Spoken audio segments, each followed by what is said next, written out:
Tshisekedi à Kinshasa. Des sympathisants venus pleurer leur leader. Papa Tshisekedi, tu nous avais promis de revenir en bonne santé, pas de revenir mort. Étienne Tshisekedi s'est éteint à Bruxelles, loin de sa patrie. La douleur n'en est que plus grande pour le peuple congolais qui perd une véritable icône. Tshisekedi représentait beaucoup pour le peuple congolais, c'est pour cela qu'il a été qualifié de Moïse, de Mandela, de tout ce que vous voulez.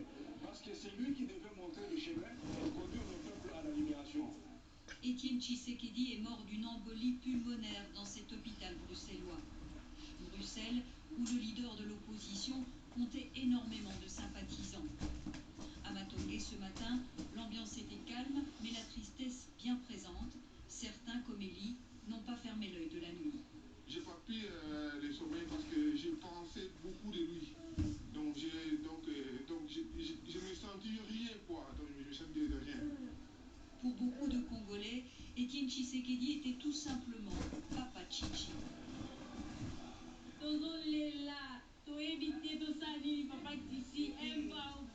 Il était un vrai papa pour nous, c'est un baobab pour Congo. Il nous a laissés. Congo, on est en deuil. Il faisait toujours beaucoup de choses, beaucoup du bien. On voulait seulement un jour qu'il soit vraiment un président du Congo aussi. Leader de l'opposition jusqu'au bout, Étienne Tshisekedi s'en va à un moment crucial de l'histoire du Congo. On a perdu quelqu'un sur qui on comptait. Il avait encore un rôle à jouer selon vous? Effectivement, effectivement. Papis Tshipangila est l'avocat conseil d'Étienne Tshisekedi. Pour lui, la relève est assurée. Il nous a toujours dit de nous prendre en charge toute la population congolaise, de bannir la peur et de lutter réellement pour une démocratisation du Congo. Aujourd'hui, Tshisekedi le baobab n'est plus là. À Kinshasa comme à Bruxelles, ses partisans comptent bien poursuivre son combat. Avec la mort d'Étienne Tshisekedi, c'est un demi-siècle d'histoire qui s'en va. D'abord proche du pouvoir, il prendra ses distances ensuite et deviendra le principal adversaire de Mobutu, puis de Kabila, père et fils. On le disait d'ailleurs épuisé par des mois, des années de négociations politiques. Régis Derac nous dresse son portrait.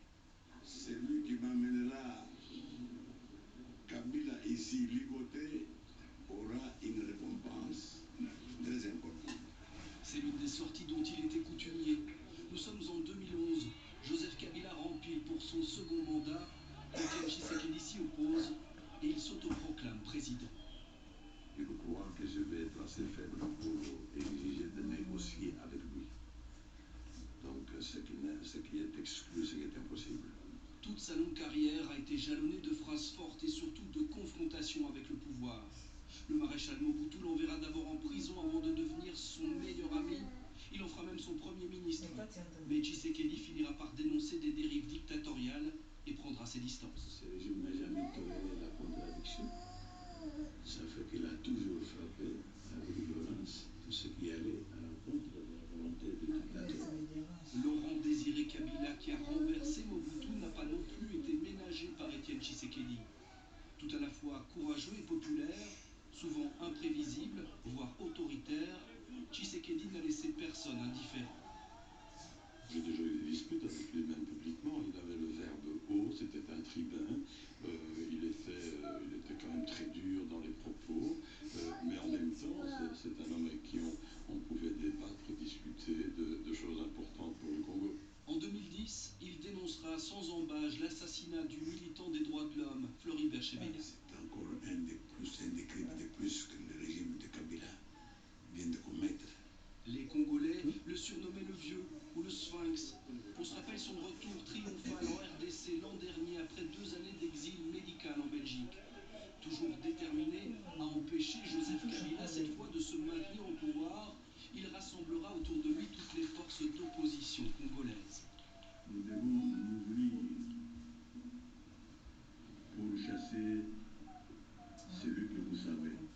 Dans un ultime geste de conciliation, il acceptera la signature fin décembre 2016 d'un accord politique inclusif et historique. Étienne Tshisekedi est peut-être mort serein en pensant que la RDC est sur la voie de la paix et de la réconciliation.